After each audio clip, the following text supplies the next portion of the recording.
Halo pemirsa GPR TV dari Sabang sampai Merauke, dari Miangas hingga Pulau Rote. Bertemu kembali dengan saya Ladiantri Arfiani dalam program Kominfo Newsroom.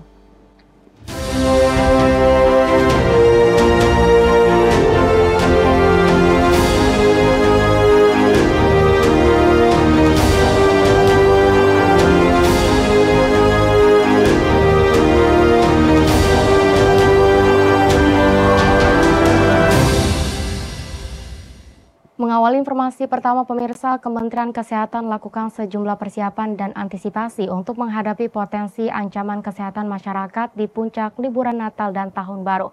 Lebih dari 15.000 pos kesehatan disiapkan untuk mengantisipasi permasalahan kesehatan yang timbul akibat masifnya pergerakan masyarakat. Kementerian Kesehatan siapkan lebih dari 15.000 fasilitas kesehatan untuk menghadapi hari libur Natal dan Tahun Baru. Dengan masifnya pergerakan masyarakat, Kemenkes memperkirakan bahwa ada ancaman risiko permasalahan yang akan timbul. Mulai dari kecelakaan lalu lintas akibat mobilitas tinggi, penurunan performa kesehatan akibat kelelahan, hingga ancaman virus COVID-19. Untuk mengantisipasi hal tersebut, Kemenkes menggerakkan pusat dan daerah untuk menyiapkan pos pelayanan kesehatan di pintu keluar tol, jalur tol operasional, non-tol atau tempat wisata, terminal, stasiun, bandara, dan pelabuhan. Ketersediaan dan kesiagaan ambulans, persiapan puskesmas, rumah sakit, dan kantor kesehatan pelabuhan, serta melakukan promosi kesehatan dan penyebaran informasi secara masif terkait gerakan 3M. Pemantauan kesiapsiagaan fasilitas pelayanan kesehatan jelang libur Nataru tersebut telah dimulai sejak tanggal 18 Desember 2023 hingga 3 Januari 2024 mendatang.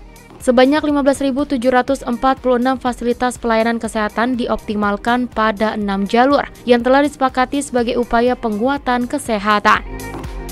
Dan untuk itu, Kementerian Kesehatan sudah menyiapkan 10.147 puskesmas. Kita siapkan di seluruh Indonesia. Kemudian 3.137 rumah sakit. Itu kita standby-kan, ya, termasuk rumah sakit swasta. Ditambah lagi 2.897 pos-pos kesehatan. Ada pos 2.897 pos-pos kesehatan, ditambah 352 PSC 119 plus 51 KKP. Kementerian Kesehatan juga turut mengimbau masyarakat, khususnya yang akan melakukan perjalanan mudik saat Nataru, untuk terus menjaga protokol kesehatan seperti apabila kurang sehat atau flu sebaiknya menggunakan masker. Apabila setelah melakukan perjalanan merasa kurang sehat atau sakit, sebaiknya segera datang ke fasilitas pelayanan kesehatan terdekat untuk dilakukan pemeriksaan lebih lanjut.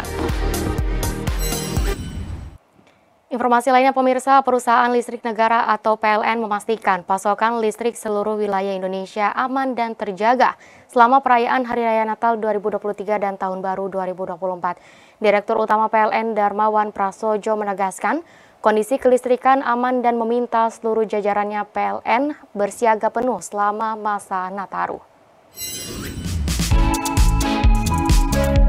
Sebagai upaya pengamanan dan menjaga keandalan pasokan listrik selama perayaan Natal 2023 dan Tahun Baru 2024, PT PLN Persero menggelar apel kesiapan siaga Natal dan Tahun Baru serentak di seluruh wilayah Indonesia, yang dipimpin langsung oleh Direktur Utama PT PLN Darmawan Prasojo di Jakarta. Darmawan Prasojo dalam sambutannya mengatakan pasokan listrik aman selama perayaan Natal dan Tahun Baru, di mana menurutnya persiapan sudah dilakukan selama 2 bulan sebelum akhir tahun, mulai dari kesiapan pembangkit, seluruh transmisi, serta jalur distribusi listrik nasional. PLN memprediksi kebutuhan listrik saat Natal dan Tahun Baru mencapai 43 gigawatt, sementara untuk daya pasokan yang dimiliki sebesar 53 gigawatt. Selain itu, PLN juga telah menyiapkan 1.800 genset, 750 UPS, 1.100 unit gardu bergerak, serta didukung personil PLN baik itu dari pusat, unit distribusi, unit induk wilayah, serta subholding PLN. Di kesempatan tersebut, Darmawan memerintahkan jajarannya untuk memastikan pasokan listrik tidak terganggu,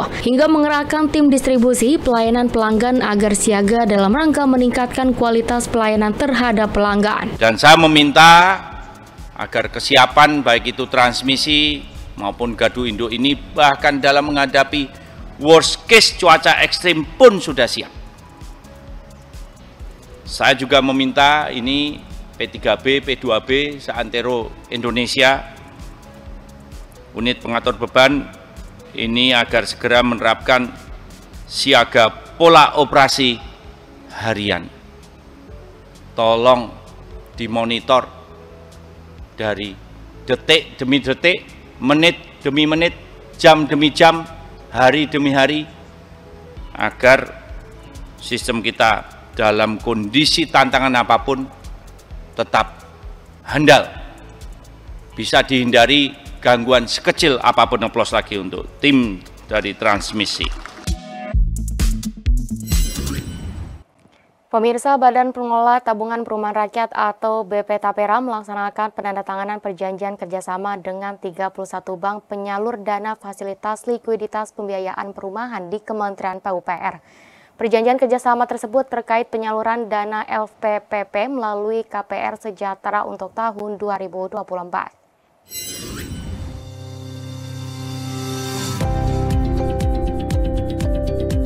Badan Pengelola Tabungan Perumahan Rakyat melaksanakan penandatanganan perjanjian kerjasama dengan 31 bank penyalur dana fasilitas likuiditas pembiayaan perumahan tentang penyaluran dana FLPP melalui KPR Sejahtera bagi masyarakat berpenghasilan rendah.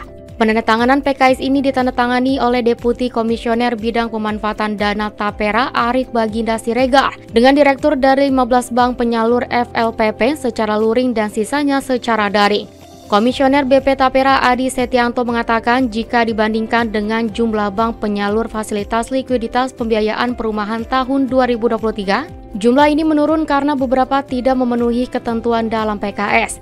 Sementara itu, tahun 2024 mendatang, pihaknya menargetkan sebesar 166.000 unit. Sebagai upaya untuk terus menjaga bahwa rumah yang dibangun oleh pengembang dalam kesempatan yang sama, BP Tapera juga menggandeng 20 asosiasi pengembang perumahan dalam perjanjian kerjasama tentang rumah yang layak huni bagi masyarakat berpenghasilan rendah.